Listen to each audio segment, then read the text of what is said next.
오늘도 세상 가장 뜨거운 이슈를 깊게 파헤쳐 보겠습니다. 오늘은 서울 아산병원 노년내과의 정희원 의사 모시고 의대 증원을 둘러싼 논쟁들 짚어보겠습니다. 어서 오세요. 네, 안녕하세요. 정현입니다. 네, 본격적인 논의에 앞서 오늘 교수님께서 나오신 이유부터 좀 설명을 해주시고 싶다고요. 네, 맞습니다. 저는 어떤 의료계를 대표하고 있지는 않습니다. 지금 현재 제 입장을 말씀드리면 저는 우선 사직서를 내지 않았습니다. 예. 진료를 지속을 하고 있고요. 현재 정원 100%를 보고 있고 한편으로는 주 3회 정도 당직을 서고 있는 입장입니다. 네. 제 포지션은 끼어있는 포지션이라고 보시면 되겠고 의과대학 교수는 아닙니다. 병원에서는 교수라고 부르지만 임상교수이기 때문에 어떻게 보면 좀 더 전공의 선생님들과 가까운 위치에 네. 있다고도 볼 수가 있겠고 개인적으로는 제가 그럼 왜 이런 어떤 매크로한 이슈에 대해서 말씀을 드리느냐. 그동안 한 15년 정도 동안 제가 관심을 가지고 연구해왔던 것은 국가 단위의 건강 상태의 변화라든지 예. 또는 의료 시스템을 어떻게 만들면 고령 사회를 우리가 헤쳐나갈 수 있는지 이런 연구들을 많이 해오고 있고요. 실제로 저희 아산병원에서 이런 모델들을 만들어서 실험을 하고 있기도 합니다. 그래서 이런 관점에서 보다 보니까 그동안 이제 정부가 말씀하시고 또 의사 선생님들께서 또 반박하시고 이런 내용들에서 제가 봤을 때는 좀 더 새로운 관점들이 관찰되어서 일종의 오늘은 논객 입장으로 그냥 개인적으로 나왔다고 보시면 될 것 같습니다. 네, 저희 손에 잡히는 경제뿐만 아니라 많은 매체에서 중요한 아젠다이기 때문에 의견을 들어보려고 여러분들을 모시려고 시도하지만 좀처럼 좀 주저하시는 분들이 많거든요. 네, 이런 그렇죠. 과정에서도 그래도 목소리를 내주셔서 감사하다는 말씀 먼저 드리고 저도 이것저것 여쭤보겠습니다. 네, 제가 감사드립니다. 예. 그런데 이제 워낙 급박하게 오늘 돌아갔던 것 같아요. 네, 조금 전에 그렇죠. 대통령실에서 발표가 나왔는데 의사 증원에 전공의의 입장을 존중하겠다라는 최종적인 어떤 의견이 하나 더 나왔는데요. 네. 이건 어떻게 보십니까?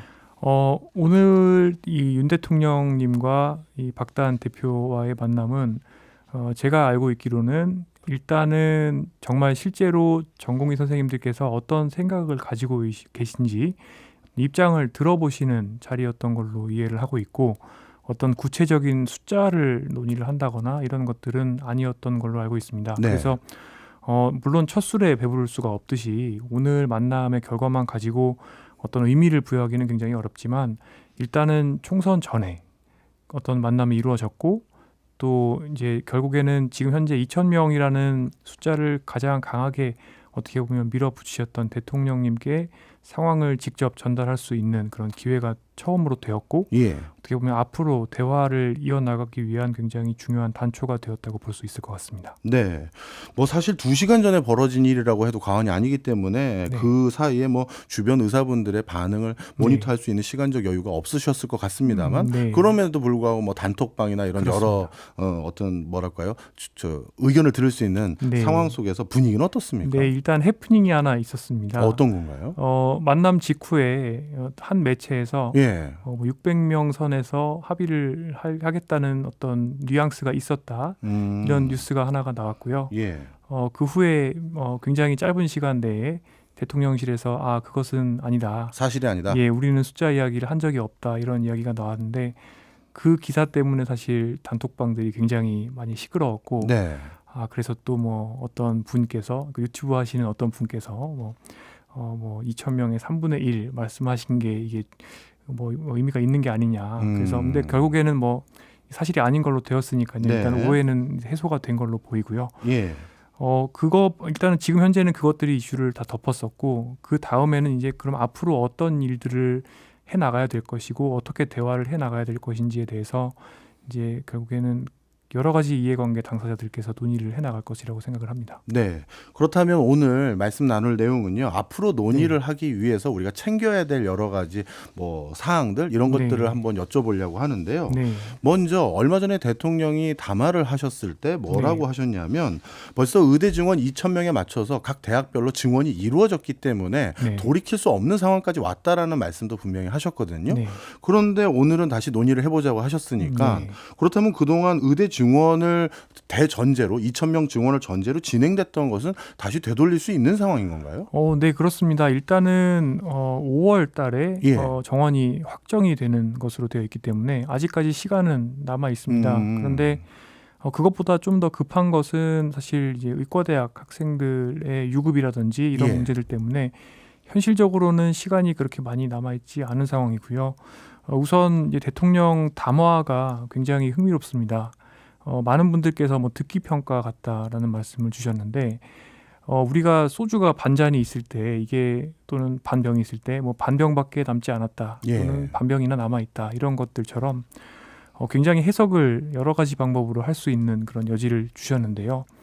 일단은 이제 2,000명이 굉장히 중요하다 뭐 그런 말씀은 또 하셨고 또 과학적인 근거에 뒷받침이 되며 여러 가지 어떻게 보면 평소 생각하시던 것들이 많이 드러난 것 같습니다. 예를 들어서 의료 산업이 더 발전할 것이기 때문에 또 바이오 산업이 발전할 것이기 때문에 뭐 의사의 급여 감소는 없고 경쟁은 아니고 파지티브 썸이다 이런 말씀 주셨고요. 근데 제가 봤을 때는 그 52분 정도의 발표에서 이제 가장 중요한 것은 어떻게 보면 대화 여지가 있고 예. 그리고 의료계가 어떻게 보면 과학적이고 또 객관적인 근거를 이제 가지고 와서 논의를 어떤 하나의 숫자를 가지고 논의를 하면 거기에 대해서 들으실 용의가 있고 거기에 따라서 어떤 계획을 변경하시거나 또 현재 정책을 수정하실 용의가 있다라는 입장을 대통령께서는 처음 하셨기 때문에 사실 물론 그 지금 진전이 얼만큼이다라는 것을 우리가 정량할 수는 없지만 예. 그동안은 어떻게 보면 2,000이라는 것은 절대로 수정할 수 없는 금과 옥조다가 이제 어떤 메인 메시지였다면 이번에는 거기서 그건 0이었다라고 하면 적어도 이제는 거기서 벗어난 말씀을 처음 하셨기 때문에 저는 뭐 개인적으로는 이것은 상당히 큰 폭의 개선이라고 생각을 하고 있습니다. 네. 그렇다면 어떻게 보면 정부에서 2,000명이라는 숫자에 대해서 양보 내지 다시 재논의를 할 수 있는 여지를 뒀기 때문에 네. 이제 의료계에서 어떻게 보면 공이 의료계로 넘어간 것 같은 느낌도 들어요. 네, 그렇습니다. 근데 제가 그 언론 등을 통해서 들었던 바로는 의료계도 의대 정원 증원에 대해서 내부적으로도 다양한 목소리가 있는 것 같습니다. 대표적으로 지금 의사협회 협회장님 같은 분은 오히려 감원을 해야 된다라는 주장에 가까운 분이신 것 같기도 하고요. 네. 또 증원을 말씀하시는 분들 중에서도 뭐 숫자들이 다 다르더라고요. 네, 그렇습니다. 일단 의료계 내부에서 주로 나오는 논의들이 숫자들에 대해선 어떤 것들이 있는지 좀 점검 좀 해주시죠. 네, 이걸 제가 말씀드리기는 좀 조심스럽지만 네. 일단 정리를 해봤습니다. 네. 의협 이제 차기 회장님이시죠 이면택 당선자께서는 네. 뭐 감원을 주장을 하신 바가 그렇더라고요. 있습니다. 네, 500명에서 1,000명 감원이 필요하다고 하셨고 이제 사직 전공이시죠 류오카다 씨가 최근에 설문조사를 발표를 했습니다. 예. 물론 이제 샘플 자체가 물론 굉장히 적기 때문에 절대 다수를 대변한다고 보기는 어려울 수도 있습니다만 한 1,581명, 1,581명 중에서 1,014명, 그러니까 64.1%가 정원을 감축해야 한다고 답했습니다. 그러니까 오히려 줄여야 된다. 네, 전공의들의 시각은 결국에 좀 어떻게 보면 감원에 가깝다고 볼 수가 있겠고, 예. 김창수 전의교협 회장님께서는 3월 25일 기자회견에서 굳이 증원 백지화가 0명을 의미하는 것은 아니다라고 말씀을 하셨고, 예. 과학적 사실과 정확한 추계 그리고 의대 교육과 전공의 수련 여건을 반영한 결과가 나오면 누구나 수용할 수 있을 것이다라고 말씀을 하신 바가 있습니다. 근데 굉장히 다양한 좀 이야기들이 있는데요. 어떤 분들은 이제 뭐 복지부 장관 뭐 그리고 차관님 파면을 요구를 하고 네. 그 요구가 파면이 되어야 또 뭐 대화를 할 수 있다 이런 말씀도 있고요. 하여튼 굉장히 각양각색의 목소리가 아직은 이제 나오고 있는 상황이라고 볼 수 있는데 뭐 개인적인 이제 의견을 드리자면 사실 시간이 많지 않기 때문에 일단은 의료계 안에서 정말 여러 가지 입장을 조율을 해서 어떤 한 가지 숫자를 빨리 만들어내는 것은 굉장히 중요하다고 생각합니다. 여러 가지 숫자에 대해서 물어보기 전에 지금 시간이 지금 많지 않다라고 말씀을 계속 해주셔서 네. 그게 우리가 충분한 시간적 논의를 못하는 이유가 방금 말씀 주셨던 유급의 그 의사분들 그 문제를 말씀하시는 거죠? 네, 유급 문제도 있고 일단은 인턴 선생님 수련 등록이 그래서 어저께 굉장히 저조했습니다. 예. 근데 또 만약에 총선이 끝나고 나서 정부가 스탠스를 입장을 바꾸어서 예를 들어서 전공의들에 대한 뭐 행정 처분을 이제 하게 된다 이런 식으로 되고 그리고 또 의과대학 학생들 유급이 진행이 되고 이 모든 것들이 이루어지면 네. 실질적으로 이제 올해는 전공이 전임이 그리고 의과대 학생이 다 어떻게 보면 없는 상태로 지나가는 걸로 결론이 날 수 있습니다. 그래요. 예. 네, 근데 보통은 지금 이게 물론 유권 해석을 또 어떻게 하느냐, 정부가 나중에 어떻게 이걸 풀어주느냐에 따라 달라질 수가 있지만 시간이 4월 중에는 어느 정도는 가닥이 잡혀야 이런 문제들이 해결될 수가 있고 만약에 이제 5월 달에 2025학년도 의대 정원이 이제 확정이 되었는데 그것이 이제 발표가 정확히 되고 나면 그 다음부터는 지금 의과대 학생들 다 유급이 된 상태에서 예. 3,000명 플러스 3,000명 플러스 2,000명이니까 총 8,000명의 예과 1학년이 내년에 학교를 동시에 다녀야 되는 아, 상황이 그러니까 벌어집니다. 올해 유급한 사람은 당연히 내년에 다시 다닐 수밖에 없으니 네. 증원된 인력에다가 유급생까지 들어가니까 훨씬 더 많은 인력이 동시에 공부를 하게 된다. 그 얘기신 거죠? 네, 그래서 예를 어. 들어서 뭐 가장 그 증원폭이 큰 예. 공립대 중에 충북대 학교가 있습니다. 네. 49명에서 200명으로 증원이 되게 되는데 음. 그러면은 249명이 한 학년으로 나중에는 뭐 해부학 실습도 해야 되고 그러면 현재 실습실 규모의 5배가 필요하게 되고 네, 네. 뭐 의과대학 교수님들 확충도 돼야 되고 하여튼 굉장히 많은 혼란들이 이제 빚어지게 될 겁니다. 그래서 사실 굉장히 많은 어떤 부가적인 피해가 발생할 수 있기 네, 때문에 네. 지금보다 제 생각에는 한 달 내에는 어떤 가닥이 잡히고 모든 사람들, 그러니까 국민과 정부 그리고 의료계가 납득할 수 있는 정도의 수준으로 합의가 이루어져야 될 것 같습니다. 네. 말씀을 듣고 보니까 이제부터 천천히 논의를 해서 적절한 숫자와 의료 개혁을 같이 논의하는 상황이 아니라 한 달 정도는 아니면 어떻게 보면 긴박한 순간 안에 결정을 해야 될 상황인 것 같은데요. 네. 그런데 좀 전에 말씀 주셨던 것처럼 의협 회장님 같은 경우는 감원을 주장하기도 했고 네. 사직의가 나름대로 샘플은 적지만 설문조사를 했더니 64% 정도가 감원을 얘기를 하고 있다. 그렇다면 의료계 내부에서도 통일된 목소리로 정부에게 우리는 이런 걸 희망합니다라고 얘기하기가 한 달이라는 시간이 너무 촉박할 것 같은데요. 네. 그래서 사실 제가 오늘 나온 것도 있습니다. 그러니까 제가 개인적으로 가지고 있는 생각들을 일단은 말씀을 드리고 싶고요. 예. 이런 결국에 과학적인 근거에 따라서 어떤 한 가지 숫자를 만들기 위해서는 가정이라는 게 굉장히 중요합니다. 그렇겠죠. 그런데 이 가정이 뭐냐면 계산을 할 때 우리가 변수에 넣는 숫자들이 되는 거거든요. 예. 그런 숫자들이 앞으로 우리가 의료 시스템을 어떻게 만들겠다라는 정부의 의지 그리고 의료계의 생각에 따라서 굉장히 큰 폭으로 달라질 수가 있습니다. 이런 것들만 상호 합의가 이루어지고 또 현재 정부가 말씀하시고 계신 어떤 정책들을 반영을 실제로 한다고 하면 그 숫자는 어떻게 보면 0명이 될 수도 있고 제가 생각하는 뭐 250명에서 500명 사이의 규모가 될 수도 있는 건데요. 이 내용들에 대해서 조금 제가 더 자세히 말씀을 드리겠습니다. 네, 무슨 말씀인지 이해를 했습니다. 그러니까 숫자를 정하기에 앞서서 네.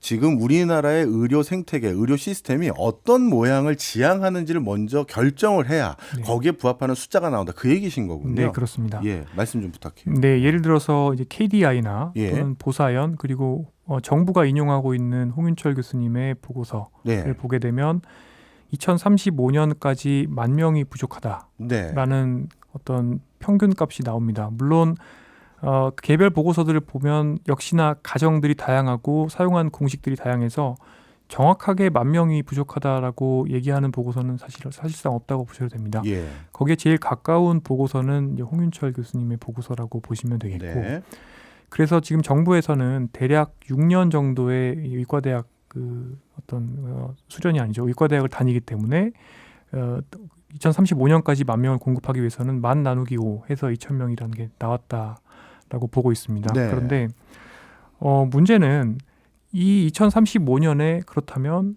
평균적인 의사 한 명의 의료 형태와 그다음에 평균적인 국민 한 명의 연령 물론 분포는 나와 있습니다.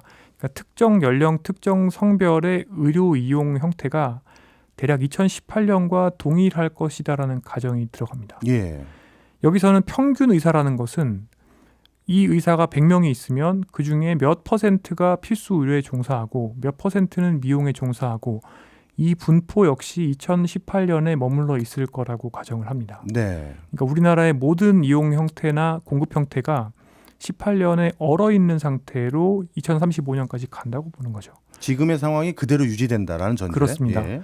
여기서 단순히 인구 추계에다가 우리나라의 인구의 연령 분포 변화 이런 예. 것들을 넣어서 미래를 예측을 한 거죠. 예. 그러니까 그냥 외삽을 했다고 보시면 됩니다. 쭉 선을 그어서요. 예. 그런데 정부에서 발표한 이번에 4가지 정책이 있습니다. 보건복지부의 의료개혁 4대 정책이 있고 그게 첫 번째가 사실은 이제 의대생 숫자 정원이죠. 그리고 두 번째가 이제 지역 의료, 그다음에 세 번째가 필수 의료, 그리고 예. 네 번째가 어떤 의료 사고가 났을 때의 법적인 그런 도움을 좀 그러니까 법적인 처벌을 면할 수 있게 해주는 그런 것들입니다. 네. 그리고 또 2월 달에 발표한 제2차 보건의료 종합계획이 있습니다. 보건복지부의 장기적인 어떤 의료 이용을 어떻게 개선할지에 대한 로드맵이라고 보시면 되겠는데 이 모든 것들을 세부적으로 우리가 살펴보게 되면 결국에는 지금 현재 우리나라가 가지고 있는 의료 시스템이 질병 중심으로 되어 있기 때문에 또 전문의 중심이라는 게 그러니까 병원이 전문의 중심이라는 얘기가 아니라 전문과 중심이라는 겁니다. 전문과 중심으로 되어 있어서 내가 혈압이 있으면 혈압 보는 선생님, 당뇨가 있으면 당뇨 보는 선생님, 그리고 관절염 있으면 관절염 보는 선생님 이런 식으로 지금 우리가 진료를 받고 있지 네. 않습니까? 그래서 내가 배가 아프면 배 보는 선생님한테 가고 이런 식으로 진료를 받고 있는데 이런 시스템을 보다 1차 의료, 그러니까 환자를 총체적으로 보고 또 질병을 예방하고 또 노쇠를 예방하고 돌봄을 예방하는 전체적으로 과잉 의료를 줄이고 의료를 합리화, 효율화하겠다는 것들이 많이 들어있고요. 예. 대표적인 사례로 다제약물을 관리하겠다 이런 것들이 있습니다. 네. 다제약물은 뭐예요? 약을 보통 5개 이상 드시는 것들을 이제 다제약물 사용이라고 저희는 예. 이야기를 하는데 5가지 이상의 약을 매일 드시는 어르신들이 우리나라에 굉장히 많습니다. 그래요? 근데 OECD에서는 가장 많고요. 그러니까 음. 어떻게 보면 한 선생님께서 약을 처방한다고 하면 굳이 처방하지 않을 수도 있는 것들인데 그래서 A 선생님이 처방한 약에 의한 부작용이 생겼을 때 이 네. 부작용으로 또 부작용을 보는 그 과는 또 B 선생님이기 때문에 예. 예를 들어서 소변이 갑자기 너무 많이 마려우면 비뇨의학과를 가시고 음. 그러다가 비뇨의학과 약으로 소화가 안 되면 소화기내과를 가시고 뭐 이런 식으로 뱅뱅 예, 도는 예. 거죠. 이런 것들을 관리하겠다는 것들이 들어있는데요. 이런 과정들을 넣어서 홍윤철 교수님이 보고서에서 계산했던 게 있습니다. 2040년까지 우리나라 의사의 대략 전체도 아니고 30% 정도만 어떤 주치 역할 또는 단골 의사 역할을 할 수 있다라고 가정을 했을 때 네.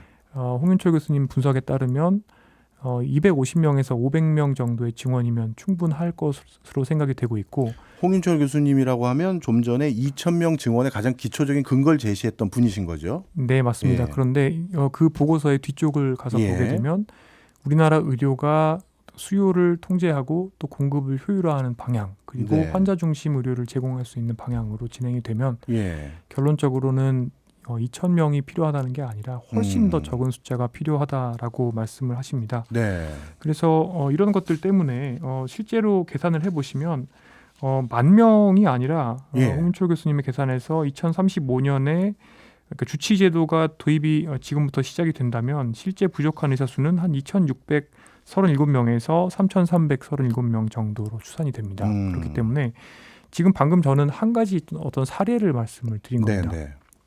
30%라는 그런 가설인데 그러면 30%가 아니라 다른 지금 굉장히 다양하게 매일매일 연일 정부가 쏟아내는 그런 어떤 새로운 의료 개혁들에 대한 내용들이 우리가 실현이 되고 또 의료 전달 체계가 개선이 되고 게다가 필수 의료에 대한 인센티브가 제공이 돼서 100명의 의사 중에 더 많은 사람이 필수 의료를 감당을 한다. 그러면 이거는 빵명이 될 수도 있고 마이너스가 될 수도 있는 거죠. 네, 알겠습니다. 논의해야 될 게 많네요.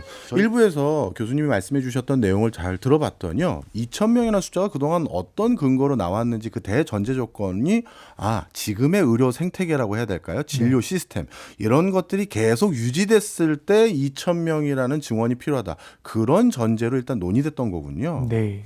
그런데 여기서 이제 뭐 의료계 입장을 조금 더 말씀을 드리면 네. 필수 의료가 부족하다. 네. 그리고 지역 의료가 부족하다. 이런 문제들 때문에 지금 현재의 수가 체계가 개선돼야 되고 예. 보상 체계가 개선돼야 되고 또 필수 의료에 종사하는 특히 바이탈과라고 해서 굉장히 중요한 생명을 다루는 분들을 굳이 환자의 예후가 안 좋았을 때 굉장히 심한 법적 처벌을 한다거나 이래서는 안 되며 그래서 필수 의료에 종사하는 분들의 자긍심을 또 유지할 수 있게 해드려야 됩니다. 이런 이야기를 사실 의료계는 거의 한 20년 동안 정말 열심히 해왔다고도 볼 수 있습니다. 네, 그래서 지금 현재 이 기울어진 운동장 시스템이죠. 그러니까 보상 체계 자체가 어떻게 보면 비필수 또는 어떤 검사 위주, 시술 위주로 굉장히 되어 있고 특히 신기술 위주로 수가가 굉장히 많이 책정이 되어 있고 환자를 자세히 본다거나 또는 손으로 수술을 한다거나 이런 것들에 대해서는 굉장히 단가가 낮은 상황이고 원가 보전이 안 되는 상황이다 보니까 어떻게 보면 필수 의료에 종사하는 분들이 점점 더 줄어들고 본인의 전공을 마치셔서 전공의뿐만 아니라 종합병원에서 전임의 펠로우라고 부르는데요. 전공의 마치신 후에 전문의 자격증을 받으신 후에 더 이제 수련하시는 분들이죠. 이런 분들조차도 본업을 이제 그만두시는 경우가 굉장히 많았고, 사실 지금 전공의 선생님들이 분노하는 부분도 이런 맥락이라고 할 수 있습니다. 전공의 분들은 굉장히 많은 분들이 뭐 대외산소 등의 이제 필수 의료 또는 바이탈과를 하고 계신데, 문제는 어떻게 보면 가장 보호가 되어야 하고 이분들에 대한 먼저 처우뿐만 아니라 지금 전공의 선생님들이 얘기하는 어떤 7대 요구사항들이 있습니다. 제가 간단하게 좀 불러드리면요. 이제 우선은 지금 현재의 의료계와 상의되지 않은 어떤 의료 개혁안을 전면 백지화를 해야 되고, 그다음에 이제 과학적으로 의사 정원을 추계할 수 있는 기구가 필요하고, 또 큰 병원들은 전문의화가 돼야 된다는 거죠. 그러니까 싸게 전공의 노동력을 착취해서는 안 된다는 거죠. 그다음에 의료사고 부담을 완화해줘서 필수 의료 바이탈과를 할 수 있게 해줘야 된다는 거고요. 그다음에 전공의 수련 환경을 개선해서 더 높은 퀄리티를 가진 의사가 될 수 있게 도와달라는 거고요. 그다음에 어떤 부당한 명령으로 진료를 유지하거나 이런 것들을 좀 철회해달라는 것이고요. 그다음에 업무 개시 명령 전면 폐지해달라 이런 것들 내용이 있습니다. 결국에 의사들의 이야기도 마찬가지입니다. 그러니까 보건복지부에서 4가지 의료개혁안을 냈고 그중에 3가지가 어떻게 보면 필수 의료 지역 의료를 개선한다는 겁니다.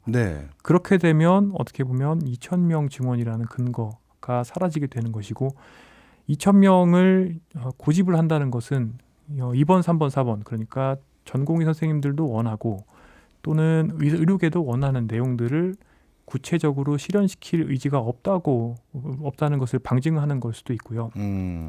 이런 점들 때문에도 의료계가 필수 의료 패키지에 대해서 굉장히 분노하는 걸 수 있습니다. 그러니까 어떻게 보면 굉장히 잡탕밥 같은 패키지인데 그 안에 정말 근본적으로 의료를 개혁하고 더 나은 방향으로 환자가 느꼈을 때의 삶의 질이 개선되고 질병의 예후가 개선되고 또 의료 이용이 개선되는 그런 방향이 아닐 것 같은 그런 것들이 끼어들어 있다는 것을 의사들도 느끼는 것이죠. 그러다 보니까 전공의 선생님들도 굉장히 이제 어떻게 보면 화가 많이 나 있는 상황이라고 볼 수 있겠고 그러다 보니까 지금처럼 사직 사태가 벌어진 거라고 생각을 할 수 있겠습니다. 좀 사안을 좀 잘라볼게요. 일단 2,000명이라는 증원 숫자는 지금의 약간 어떻게 보면 의료 그 전반적인 시스템의 부조리함을 그대로 전제한 숫자로 2,000명이 나온 건데 그렇다면 우리가 의료 개혁을 하려는 가장 근본적인 취지가 지방에 모자라는 의료진을 보내고 필수 의료진을 보강하고 그다음에 불필요한 의료 사고 등을 뭐 또 의료 소송 등을 완화하는 그런 여러 가지 것들이 다 담겨져 있는 게 의료 개혁의 진정한 목적인데 그걸 달성했을 때는 2,000명이 필요가 없다. 그렇다면 지금 있는 정원만으로 수가 조정이나 의료 시스템 전반적인 어떤 개편을 한다면 지금 뭐 응급실 뺑뺑이라든가 지방에 여러 필수 의료진이 없다라는 문제가 해결될 수 있는 숫자의 의학 정원은 맞는 겁니까? 그렇죠. 그런 것들이 결국에 통계를 돌릴 때 우리가 미래를 예측할 때 변수로 들어가는 여러 가지 가정들인데 이 가정들이 조금만 변해도 미래는 굉장히 뭐 롱테일이라고도 볼 수 있기 때문에 굉장히 많이 변하는 거죠. 그러니까 특히 뭐 30년, 40년, 그러니까 앞으로 30년, 40년 앞을 내다본다고 하면 정말 변수 하나를 미세 조정만 해도 그게 큰 폭으로 부족하다고 나올 수도 있고 큰 폭으로 과잉이 된다고도 나올 수 있는 겁니다. 그래서 이거를 다 요약해서 말씀을 드리면 의료계와 정부가 원하는 미래 의료의 모습을 그려보고 점진적으로 그 의료의 형태로 우리나라의 의료를 바꿔나간다고 보았을 때 그때의 모습을 가지고 계산을 다시 돌려야 됩니다. 그런데 그렇게 돌려보았을 때는 홍윤철 교수님께서 제시하셨던 그러니까 현재의 뭐 4분의 1도 안 되는 증원 폭이면 가능하다라는 게 이미 보고서에 나와 있고 예. 이 보고서가 정부가 2,000명의 근거로 삼고 있는 가장 중요한 보고서라는 게 제가 보았을 때는 현재 정부 측 논리의 가장 취약한 고리입니다. 예. 자, 그러면 이렇게 말씀드려 볼게요. 사실 저도 공공기관을 다녔거나 아니면 지금 학교에 재직하고 있습니다만 제가 학교에 재직하면서 학생들 잘 가르치고 제 연구할 것만 잘하면 되지 대학의 어떤 구조적인 개혁을 제가 뭐 적극적으로 행사한다 아니면 고민한다 어떻게 보면 주제 넘은 일일 수도 있습니다. 네. 하지만 지금 상황은요. 의사분들께서 환자만 잘 수술하고 집도하고 하는 것이 아니라 어찌 보면 의료진들의 의견을 다시 청취하는 형태로 바뀌어가고 있는 상황이거든요. 네. 그렇다면 좀 죄송한 표현입니다만 그동안 지역 의료진의 부재, 필수 의료진의 부재 이런 것들이 계속 지켜봐왔던 현상인데 네. 내부적으로 자체적으로 이걸 개선하기 위한 노력들이 없었던 거 아니냐. 국민들은 그렇게 생각할 수도 있잖아요. 그렇지 않습니다. 실은 저도 예를 들어서 노인 의료 시스템을 환자 중심으로 만들고 예. 또 불필요한 약을 안 드실 수 있게 만든다든지 예. 예를 들어서 정말 불필요한 노쇠를 예방한다든지 예. 이런 것들을 정말 연구를 하고 예. 실제로 이런 것들이 이루어졌을 때 얼만큼의 비용이 절감이 되고 또 얼만큼 환자분들의 삶의 질이 개선되는지 연구를 합니다. 그러니까 예. 예를 들어서 의과대학 교수라고 했을 때 예. 많은 분들이 이런 매크로 연구죠. 인구 집단에서 어떻게 의료 시스템을 만들고 이런 연구들을 하십니다. 그리고 이런 것들을 끊임없이 제안을 하는데 지금까지 제안을 안 하는 것이 전혀 아닙니다. 항상 이런 얘기들은 했었죠. 예를 들어서 이대 목동병원 신생아 사망 사건 이런 경우에서도 사실 결국엔 그런 것들이 어떻게 보면 소아과의 전공의들이 잘 지원하지 않게 되는 굉장히 중요한 계기가 되었죠. 네. 그러니까 법적인 어떤 리스크를 우리가 지고 환자를 보아야 되는 상황이 되는 거죠. 뭐 그런 것들처럼 의료계는 사실 그런 제안들을 계속하였지만 그동안은 정말 이런 것들은 돈이 많이 들기 때문에 못합니다 계속하다가 네. 갑자기 2,000명 증원이 모든 의료개혁의 필요 조건이다라는 표현을 쓰십니다. 필요 조건이다라고 하시면서 나머지 그동안 의료계가 주장했던 여러 가지 개선안이 섞여 있지만 또 그 안에는 조금 받아들이기 어려운 것들도 섞여 있고 그런 것들이 잡탕이 되어 있는 어떤 정책을 제안을 하시기 때문에 굉장히 당황을 할 수밖에 없는 것이죠. 그러니까 대체 그렇다면 이 의도는 무엇이냐? 제가 생각했을 때는 뜬금없는 2,000명의 정원이 굉장히 포퓰리스틱한 그런 포퓰리즘적인 정책일 수도 있고 그리고 이 어떤 여러 가지 계산의 과정이 있는데 여기서 굳이 2,000명에 머무르신다는 것은 실질적인 의료 개혁의 의지가 없는 게 아니냐를 생각을 해볼 수가 있겠고요. 네. 그리고 한 가지 또 여쭤보고 싶었던 게 아까 의사분들께서 7개 어떻게 보면 개혁안이라고 해야 될까요? 수용안을 이제 요구하신 게 있는데 그 중에 하나가 앞으로의 정원 논의에 대해서 객관적이고 과학적인 근거를 산출할 수 있는 시스템을 좀 넣어달라라는 거. 그리고 의료 개혁안을 도출하는 데 있어서 의료진 내부의 어떤 목소리를 들을 수 있는 어떤 그런 것들을 제시하셨어요. 그런데 이번에 사실 2,000명이라는 그 근거를 제시했던데 어떻게 보면 여러 가지 논조를 제공해줬던 분들도 어찌 보면 의사분들이시잖아요. 뭐 김 교수님이나 홍 교수님 특정 교수님 조남을 제가 거명해서 송구하긴 합니다만 그렇다면 그것도 의료계의 목소리 중에 하나잖아요. 그런데 이제 얼마 전에 한 신문에서 KDI 논문 그리고 보사연 논문 그리고 홍윤철 교수님 보고서 세 분을 다 모셔서 의견을 들으셨죠. 그런데 같은 말씀들을 하셨습니다. 뭐라고요? 한 가지 숫자를 우리가 정해준 게 아니라 결국에는 시스템이 어떻게 만들어지느냐에 따라서 달라질 수가 있고 이런 것들을 결국에 2,000을 증빙하기 위한 근거로 체리피킹해서는 곤란하다. 뭐 이런 논조로 말씀을 하셨고 맞습니다. 저도 KDI 보고서를 읽어봤는데 시나리오가 정말 다양하게 제시되어 있더라고요. 네, 그렇습니다. 그래서 그런 공통된 의견들을 말씀을 하시고 계십니다. 그래서 이게 어떻게 보면 말 앞에 마찰을 지금 달아놓은 모습이라고도 볼 수가 있고요. 제가 좀 이해하기 어려운 거는 동아일보 조건희 기자님이 이제 말씀 주셨던 말이 제가 와닿아서 말씀을 빌어서 제가 말씀을 드리려고 하는데요. 우리나라가 어떤 정책을 한다고 하면 기본적으로 모든 정책이 다 점진적으로 또 시범적으로 이루어지고 조금씩 크기를 늘리면서 진행이 되는데 네. 이제 어째서 의대 증원안만 전면적 확정적으로 2,000명이라는 그러니까 전체 정원의 66% 이상의 증원을 해야 된다는 그런 의문이 더해지면서 불씨는 커졌습니다라는 말씀을 네. 조건희 기자님이 하신 적이 있습니다. 네, 제가 생각하는 부분도 거의 비슷한 느낌이고요. 그러니까 제가 여러 가지 정책 개발도 해보고 또 연구를 해본 결과 네.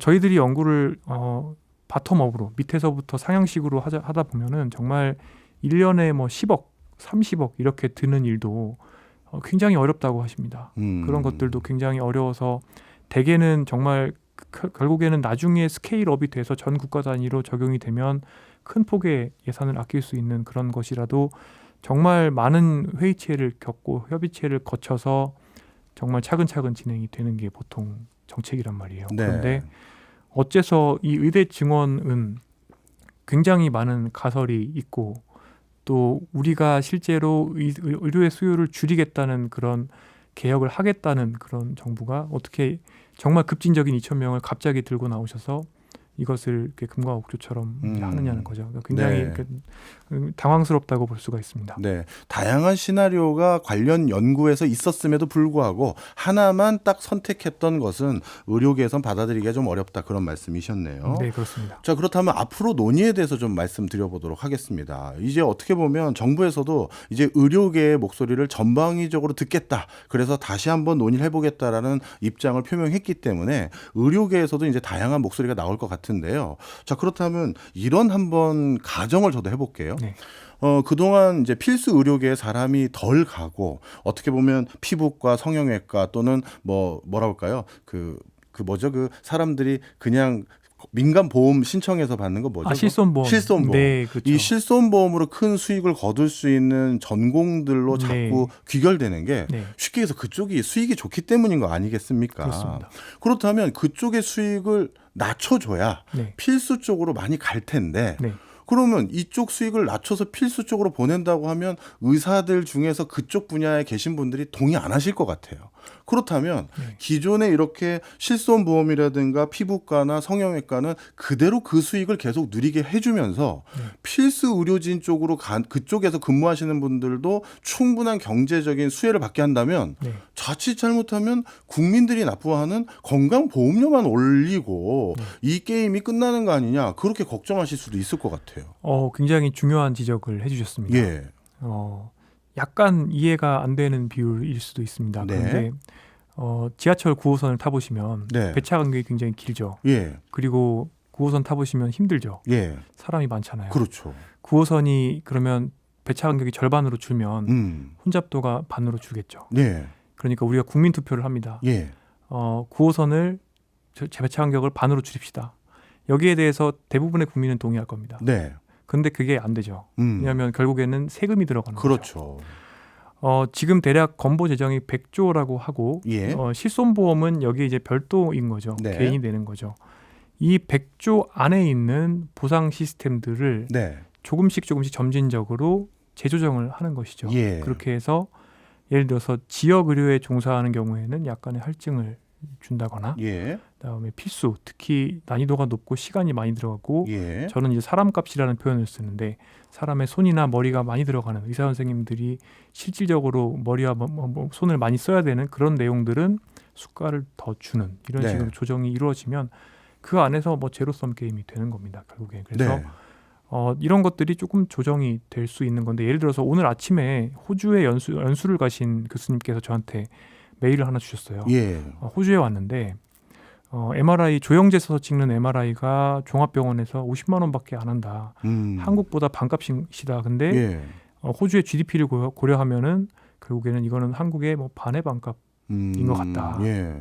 굉장히 싸다 이런 말씀을 예. 주셨거든요. 그래서 이 얘기를 제가 들으면서 그 생각이 났습니다. 그러니까 우리는 어떻게 보면 검사에 대해서 굉장히 많은 가치를 부여하고 있습니다. 그리고 신의료 기술 이런 것들에 대해서 또는 약제비 이런 것들에 대해서 가치를 많이 부여하는 편이죠. 예. 이런 것들이 조정이 돼야 되는 거죠. 그리고 제2차 건강보험 종합계획에는 그런 안들이 많이 들어 있습니다. 예. 그러니까 정말 불필요하게 분절적인 의료를 이용하셨기 때문에 발생하였던 다제약물, 약을 너무 많이 드시는 사례라든지 이런 것들을 줄여나가고 네. 또 결국에는 진찰료가 너무 낮기 때문에 당뇨 환자분들은 3에서 6개월에 한 번씩 의사 선생님 만나시면 되시는데 우리나라에서 신현영 의원실에서 분석을 해보면 30일 내에 처방이 가장 많습니다. 예. 이런 것들 처방 기간을 늘릴 수 있는 거죠. 예. 그러니까 전체적으로는 합리화를 통해서 어떻게 보면 전체 100조라는 풀을 유지할 수가 있는데 여기에서 이 합리화를 하지 않고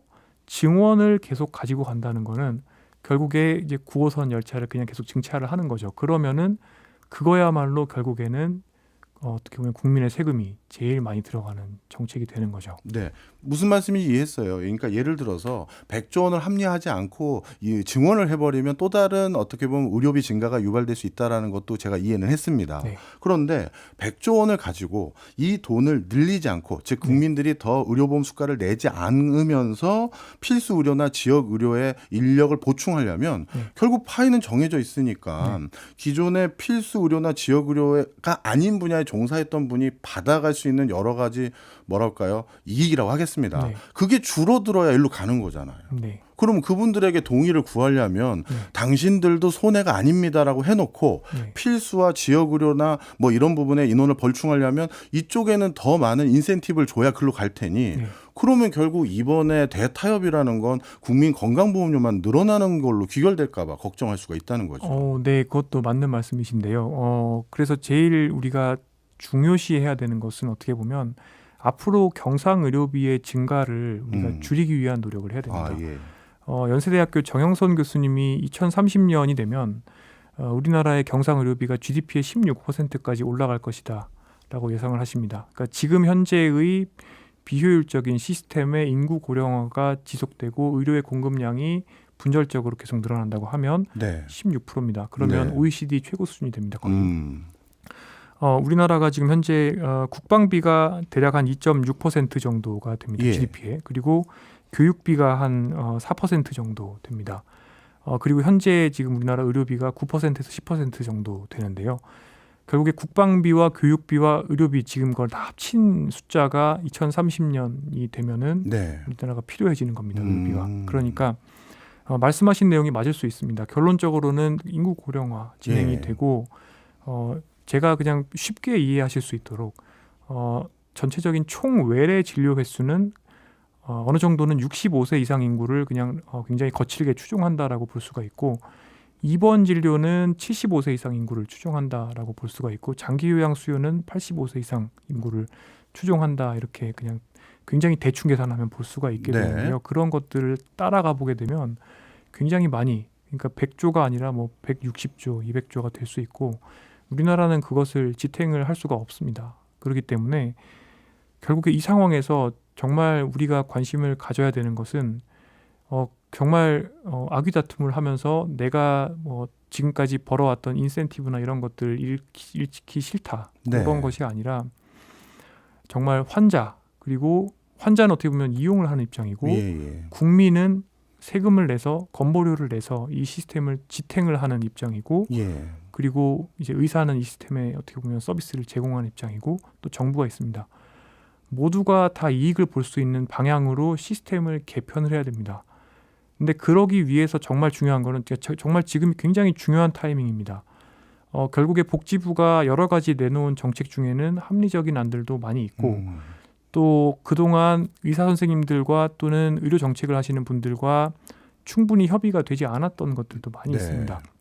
이런 것들을 지금 제대로 협의를 해서 원점부터 미래의 의료를 어떻게 만들어야 예. 우리나라가 경제적인 어려움에 처하지 않고 건보료가 무한 증식하지 않고 또 실손보험이 결국에는 사보험 형태로 진화해서 많은 분들한테 예를 들어서 미국에서 4인 가족이면 1년에 뭐 많게는 2천만 원까지도 의료보험료를 내시는데 그런 상황이 우리나라에 벌어지지 않을 수 있느냐에 대해서 논의를 해야 되는 거죠. 예. 이해했습니다. 네.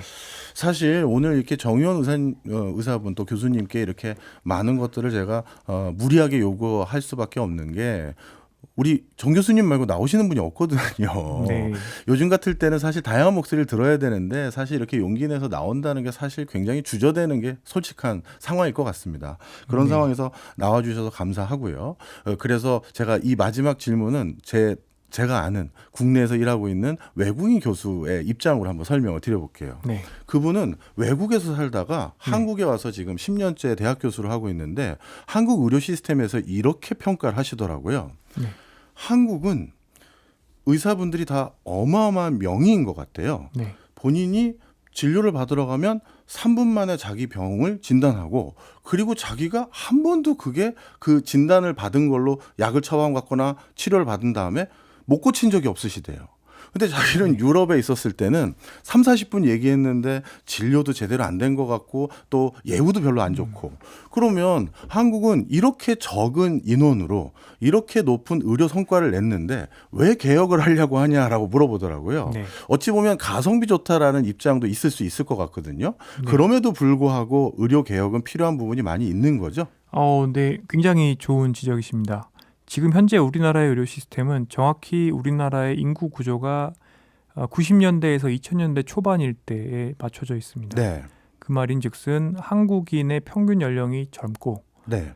또 한 사람이 여러 개의 질병을 가지고 있지 않다는 것을 전제한 시스템이죠. 그런데 앞으로 인구 고령화가 진행이 되면 개별 인구 그러니까 한 사람의 몸속에 여러 가지 병들이 생겨나게 되고 그렇겠네요. 노인 증후군 같은 오늘 말씀드리긴 어렵겠지만 예. 그런 결국에는 환자 중심으로 봐야 되는 문제들이 생겨나게 예. 됩니다. 그렇기 때문에 지금까지 굉장히 우리가 잘해온 그런 시스템이 앞으로는 작동하지 않을 우려가 있고 고령화 속도가 굉장히 빠르기 때문에 그렇습니다. 예. 그렇기 때문에 조금 더 선진 시스템, 환자 중심의 시스템으로 가야 되는 것이고요. 예. 긍정적인 부분 딱 하나 또 말씀을 드리겠습니다. 네.